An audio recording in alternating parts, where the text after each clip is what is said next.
সবাইকে আসসালামু আলাইকুম। আজকে আমরা আলোচনা করব অনার্স প্রথম বর্ষের ফান্ডামেন্টালস অফ ম্যাথমেটিক্স সাবজেক্ট, একই সাথে foundation of mathematics subject non major. এই সাবজেক্টের খুবই গুরুত্বপূর্ণ একটা অধ্যায়ের নাম হচ্ছে সমীকরণ তত্ত্ব। ক্লাস শুরুর আগে একটা কথা বলি, এই সমীকরণ তত্ত্ব অধ্যায়ের মিনিমাম 4 থেকে 5 রকমের ম্যাথ রয়েছে। সো আমরা প্রত্যেকটা নিয়মের ম্যাথ করার আগে তার বেসিকটা আলোচনা করব, তারপরে আমরা ম্যাথগুলো সমাধান করব। সো আজকে আমাদের মূলত ক্লাসটা হচ্ছে একটা থিওরিক্যাল প্রশ্নের সমাধান ক্লাস, অর্থাৎ ক্লাস নম্বর 1। সো শুরুতেই আমাদের এই সমীকরণ তত্ত্ব অধ্যায়ের ম্যাথগুলো সমাধান করতে হলে বা সব কিছু আলোচনা করতে হলে আমাদের খেয়াল করতে হবে যে এক চলকের এন ঘাতের বহুপদী সমীকরণটা আমাদেরকে জানতে হবে। কি বললাম? যে এক চলকের এন ঘাতের বহুপদী সমীকরণ। তাহলে আমরা একটু দেখে নিই। ধরি চলক এক্স এর f of x equal summation r equal 0 থেকে এন, অর্থাৎ আর এর মানটা হচ্ছে 0 থেকে এন পর্যন্ত, যেখানে a r x to the power n minus r. তাহলে এখন খেয়াল করতে হবে, এটাকে আমরা লিখতে পারি a not x to the power n plus a one x to the power n minus one plus a two x to the power n minus two plus dot dot a n minus one x plus a n. একটি n ঘাতের বা n মাত্রার বহুপদী। তাহলে এই একটা সমীকরণ, এটা কি বলা হয়? এটা হচ্ছে এন মাত্রার বহুপদী সমীকরণ। এখন যদি এক নম্বরের বহুপদীটি শূন্যের সমান হয়, অর্থাৎ আমাদের এই এক নম্বরের যে বহুপদীটা, এই বহুপদীটা শূন্যের সমান হয়, মানে কি এই মানটা ইকুয়াল কি হয়? শূন্য হয়। তবে কি হয় বলতো? এই যে তবে হবে কি, এই পার্ট ইকুয়াল 0 2 হবে। তখন 2 নম্বরকে এক্স এর এন ঘাতের বহুপদী সমীকরণ বা সংক্ষেপে এক্স চলকের এন ঘাতের সমীকরণ বলা হবে। তাহলে আমরা আজকে থেকে মনে রাখবো, এখান থেকে এই সমীকরণটা আমরা কি বলবো তো? এক্স এর এন ঘাতের বহুপদী সমীকরণ। অবশ্যই এই অধ্যায়ের প্রশ্নগুলা বা এই অধ্যায়ের সকল টপিকস পারতে হলে বা বুঝতে হলে এন ঘাতের বহুপদী সমীকরণটা আমাদের জানা অবশ্যই দরকার। তাহলে এখানে কি বলছে? A not x to the power n plus a one x to the power n minus one plus a two x to the power n minus two plus dot dot a n minus one x plus a n equal 0। এটা কি বলা হয়? এটাকে বলা হয় x এর N ঘাতের বহুপদী সমীকরণ। এখন আমরা মূলত এই একটা সমীকরণ জানার পরেই আমরা একটা গুরুত্বপূর্ণ প্রশ্নের সমাধান করব, থিওরিক্যাল প্রশ্ন। সো প্রশ্নটা আমরা একটু খেয়াল করি। প্রশ্নটি বলছে, দেখাও যে প্রত্যেক এন ঘাতের বহুপদী সমীকরণ এফ অফ এক্স ইকুয়াল 0 এর কেবলমাত্র এন সংখ্যক মূল থাকবে। কি সংখ্যক ভাই? এন সংখ্যক মূল থাকবে। তাহলে আমরা আমাদের শুরুর আলোচনায় বলেছিলাম যে এক্স এর এন ঘাতের বহুপদী সমীকরণটা আমরা জানি। তাহলে আমাদের কি বলছে? যে এন ঘাতের বহুপদী সমীকরণ এফ অফ এক্স ইকুয়াল 0 এর কেবলমাত্র এন সংখ্যক মূল থাকবে। তাহলে আমরা শুরুতে বলতে পারি, দেখো প্রমাণ সূত্র কি বলতে পারি? ধরি এফ অফ এক্স, ওই যে এফ অফ এক্স ইকুয়াল 0। তাহলে এফ অফ এক্স মানে আমরা কি জানতাম? এই যে একটা সমীকরণ লিখে দিলাম। বা আমরা কি বলতে পারি? বলতে পারি দেওয়া আছে, বা ধরি a not x to the power n plus a one x to the power n minus one plus a two x to the power n minus two plus dot a n. এইটাকে আমাদের একটা বহুপদী। আর এই প্রশ্নে কি বলেছে?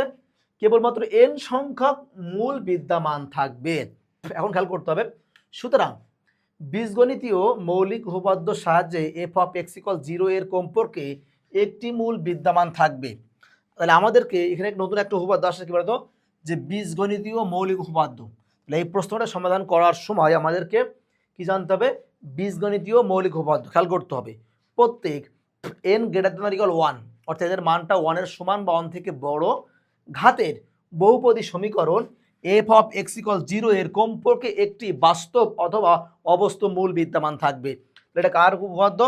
এটা হচ্ছে আমাদের বীজগণিতীয় মৌলিক উপপাদ্য। বীজগণিতীয় মৌলিক উপপাদ্য বলা হয়েছে কমপক্ষে কয়টা? কমপক্ষে একটি বাস্তব অথবা অবাস্তব মূল বিদ্যমান থাকবে। কয়টা? একটি বাস্তব অথবা অবাস্তব মূল বিদ্যমান থাকবে। তাহলে এখানে কি বলছে দেখো? তাহলে এটা কি আমাদের সেই এফ অফ এক্স ইকুয়াল 0 সমীকরণ। তাহলে আমরা কি বলতে পারি? বীজগণিতীয় মৌলিক উপাদান অনুসারে বলতে পারি এই F of x equal to 0 এই সমীকরণের কমপক্ষে একটি মূল বিদ্যমান থাকবে। ধরে নিলাম সেই মূলটা হচ্ছে মনে করো আলফা 1। কি ধরে নিলাম? আলফা 1 এই যে বিদ্যমান থাকবে। ধরি আলফা 1 হলো ইহার একটি মূল। কারণ আমরা কি বীজগণিতীয় মৌলিক উপাদান অনুসারে বলছি এফ অফ এক্স ইকুয়াল 0 সমীকরণের কমপক্ষে কয়টা? একটা বাস্তব অথবা অবাস্তব মূল বিদ্যমান থাকবে। তাহলে সেই একটি বাস্তব মূলকে আমরা ধরে নিলাম কি আলফা 1। আলফা 1 তাহলে উৎপাদক উপপাদ্যের সাহায্যে এফ অফ এক্স এর এক্স মাইনাস এ ওয়ান একটি উৎপাদক হবে। তাহলে আমরা একটু কি দেখে নেব? বহুপদী সমীকরণের উৎপাদক উপপাদ্য। দেখো বলছে যদি বহুপদী সমীকরণ F of x dot zero এর এ একটি মূল হয় তবে এফ অফ এক্স এর এক্স মাইনাস এ একটি উৎপাদক। তাহলে খেয়াল করতে হবে ভাইয়া, আমরা এখানে দেখতে পাচ্ছি কি এখানে মূল কোনটা, মূল হচ্ছে আলফা ওয়ান। তাহলে বহুপদী উৎপাদক উপাদান অনুসারে বলতে পারি যে এই এক্স মাইনাস আলফা ওয়ানটা কি আমাদের এই এফ অফ এক্স এর একটি মূল। তাই বলছে দেখো আলফা ওয়ান হলো ইহার একটি মূল, তাহলে কোন উপাদ্য, তাহলে উৎপাদক উপাদ্যর সাহায্যে এফ অফ এক্স এর এক্স মাইনাস আলফা ওয়ান একটি উৎপাদক হবে। এখন প্রিয় ভাই বোনেরা খেয়াল করতে হবে, মনে করো আমাদের সাপোজ এই যে এফ অফ এক্স ইকুয়াল যদি শূন্য, এই এক সমীকরণ না, তাহলে এখানে যে মূল ছিল দেখো তো যে আলফা ওয়ান ইকুয়াল কী হবে, শূন্য হবে, কিন্তু কারণ এখানে একটি মূল অর্থাৎ এক্সের পরিবর্তে আলফা ওয়ান বসালেও কিন্তু আমাদের শূন্যটাই হবে। তাই বলছে যে এফ অফ এক্সের এক্স মাইনাস আলফা ওয়ান একটি উৎপাদক হবে। সুতরাং আমরা লিখতে পারি যে F of x equal x minus alpha one into phi one of x. খেয়াল করতে হবে আমরা কিভাবে লিখলাম এটা একটু দেখে নিই। দেখো এই যে ভাজ্য, আমরা এফ অফ এক্সটাকে বলতে পারি ভাজ্য, আর কি বলতে পারি ভাজক কি এক্স মাইনাস এ ওয়ান, এই উৎপাদক ভাজক কোনটা এক্স মাইনাস আলফা ওয়ান, আর ভাগফলটা কি বলতে পারি ফাই ওয়ান অফ এক্স। কারণ কি, কারণ আমরা একটা ফর্মুলা জানি, আমরা জানি ভাজ্য, ভাজ্য ইকুয়াল ভাজক, ভাজক গুণ কি ভাগফল। এই সূত্র কখন প্রযোজ্য হবে, যখন আমাদের কোনো ভাগশেষ থাকবে না। এখানে আমাদের কোনো ভাগশেষ নাই, তাহলে ভাজ্য কোনটা, ভাজ্য হচ্ছে এফ অফ এক্স ইকুয়াল ভাগফল, ভাজক কোনটা বা উৎপাদক x minus alpha one into ভাগফল কোনটা, ভাগফল হচ্ছে ফাই ওয়ান অফ এক্স। এখানে কোনো ভাগশেষ নাই, তাহলে আমরা ওই উপর থেকে লিখতে পারি যে F of x equal x minus alpha one into f one x. F of x ভাজ্য, এটা হচ্ছে ভাজক, আর ফাই ওয়ান অফ এক্স হচ্ছে ভাগফল, কোনো ভাগশেষ নেই বলেই উভয় সঠিক। এখন খেয়াল করতে হবে এখানে একটা পার্ট বুঝতে কিন্তু পর পর স্টেপ বাই স্টেপ পার্ট খুব কঠিন না। তাই বলছে এখানে দেখো যে ফাই ওয়ান অফ এক্স হলো একটি এন মাইনাস ওয়ান ঘাতের বহুপদী। খেয়াল করবা আমাদের আমাদের দেখো তো এখানে ওয়ান না, খেয়াল করবা প্রথমটা কি ছিল n word of x to the power n, but আমরা এই যে এক্স মাইনাস আলফা ওয়ান দ্বারা ভাগ করছি মানে কি আমাদের একটা কমে গিয়েছে, তাহলে ওই এনের পরিবর্তে এখন সেটা কি হবে এন মাইনাস ওয়ান ঘাতের বহুপদী, যার প্রথম পদ আমরা বলতে পারি a not x to the power n minus one. একদম সিম্পল কিন্তু, ঠিক আছে। তাহলে এর পরেরটা হবে a not x to the power n minus two. এইবার আমরা বোঝার চেষ্টা করি, দেখো আবার আবার একই বিষয়, আবার বীজগণিতীয় মৌলিক উপপাদ্যের সাহায্যে এই যে phi one of x equal zero এর সম্পর্কে একটি মূল বিদ্যমান থাকবে। আমরা একটু সুন্দর করে বোঝার চেষ্টা করি। দেখো আমরা কী পাইছি, আমরা পাইছি দেখো যে F of x equal x minus alpha one, দেখো যে ফাই ওয়ান অফ এক্স, এটা পাইছি। ভালো করে বোঝো, এটাই এক নম্বর দিলাম, তাই না, আমরা এটা এক নম্বর দিয়েছি না। তাহলে কি এই যে ফাই ওয়ান অফ এক্স হলো একটি এন মাইনাস ওয়ান ঘাতের বহুপদী। আগেরটা ছিল কি F of x equal zero ছিল কি আমাদের এন মাত্রা বহুপদী, আর এটা কি আমাদের এক করে কমবে। তাহলে ফাই ওয়ান অফ এক্স হলো একটি এন মাইনাস ওয়ান ঘাতের বহুপদী, যার প্রথম পদ কি, প্রথম পদ দেখো a not x to the power n minus one. Very good. এইবার আমাদের কাজ করতে হবে ফাই ওয়ান দ্বারা। তাহলে মনে করো এখন যদি এই যে phi one of x equal যদি জিরো হয়, তাহলে এটা কার, আমাদের এই যে এন মাইনাস ওয়ানের ছিল না, হ্যাঁ। তাহলে এই যদি হয় তাহলে আমরা বলতে পারি যে মৌলিক উপপাদ্য অনুসারে এই phi one of x equal zero এই বহুপদী সমীকরণে একটি মূল বিদ্যমান থাকবে। তাহলে আমরা সেই মূলটাকে ধরে নিলাম, কি ধরে নিলাম আলফা টু, কি ধরে নিলাম আলফা টু। তাহলে আমরা কি বলতে পারি যে উৎপাদক উপপাদ্য অনুসারে কি বলতে পারবো, উৎপাদক বলতে পারবো যে phi one of x equal কী হবে এক্স মাইনাস আলফা টু, আর তাহলে এখানে কী হবে বলো তো, এখানে হবে ফাই টু অফ এক্স।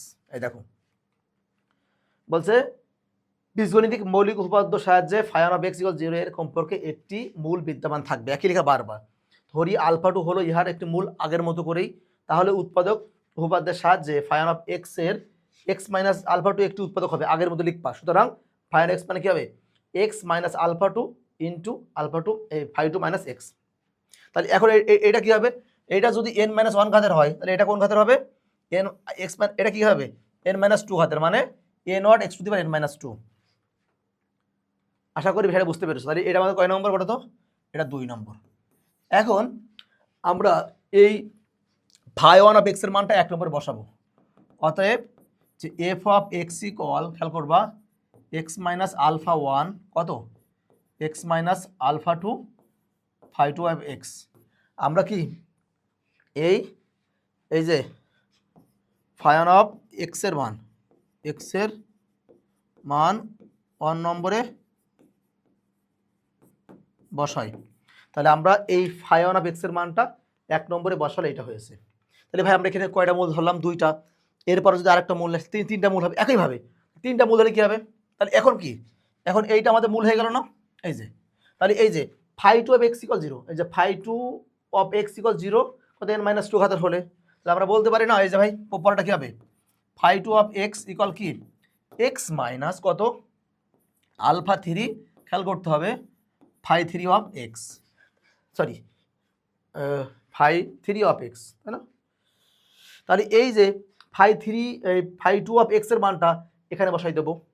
তাহলে এইভাবে যদি আমরা পর্যায়ক্রমিক চালাতে থাকি, তাহলে ফাইনালি ভ্যালুটা আমাদের কী হবে, এইভাবে যদি আমাদের পর্যায়ক্রমিক চলতে থাকে কোন পর্যন্ত, এন সংখ্যক পর্যন্ত, তাহলে আমরা বলতে পারবো যে F of x equal x minus alpha one, x minus alpha two, x minus alpha three dot dot কী বলতো কত, এক্স মাইনাস আলফা এন কত ফাই এন অফ এক্স, এইভাবে এন পর্যন্ত চলতে থাকবে।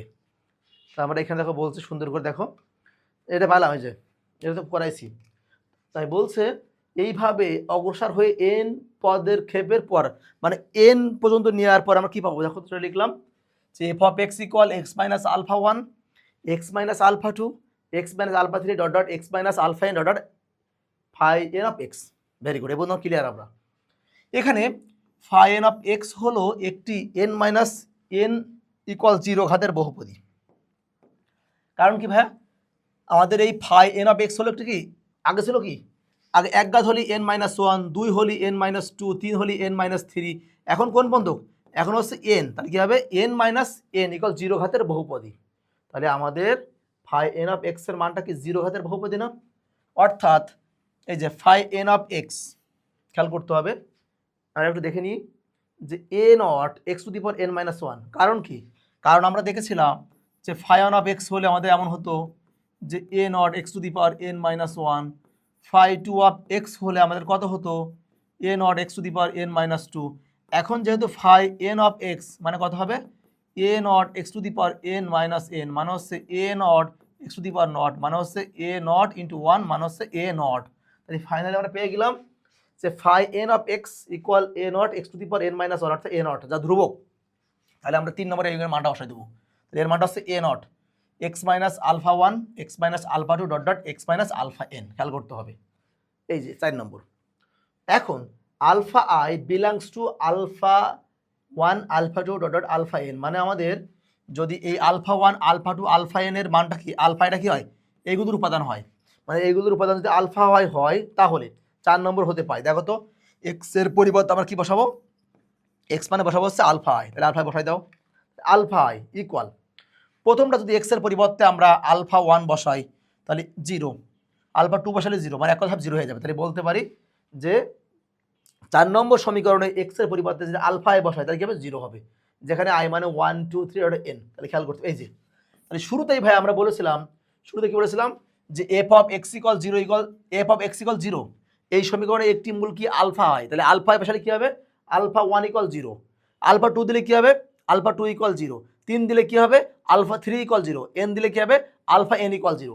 তাই ফাইনালি বলছে সুতরাং এফ অফ এক্স ইকুয়াল 0 এর কেবলমাত্র এন সংখ্যক মূল কি আলফা 1 আলফা 2 আলফা এন বিদ্যমান, অর্থাৎ এন ঘাতের বহুপদী সমীকরণ এফ অফ এক্স ইকুয়াল 0 এর alpha 1 alpha 2 dot dot alpha n এই এন সংখ্যক মূল ছাড়া আর কোনো মূল বিদ্যমান নয়। কারণ কি ভাইয়া, এই যে এফ অফ এক্স ছিল সমীকরণ, তাহলে আমরা যদি একটা মূল নিই আলফা 1, তাহলে সে কত মিলে গিয়েছে, 2 নিলেও কি হবে আলফা 2 ইকুয়াল 0, 3 নিলেও কি হবে আলফা 3 ইকুয়াল 0, এন নিলেও কি হবে আলফা এন ইকুয়াল 0। তাই বলছে এই আলফা 1 আলফা 2 আলফা এন এই এন সংখ্যক মূল ছাড়া আর অন্য কোনো মূল বিদ্যমান থাকতে পারে না।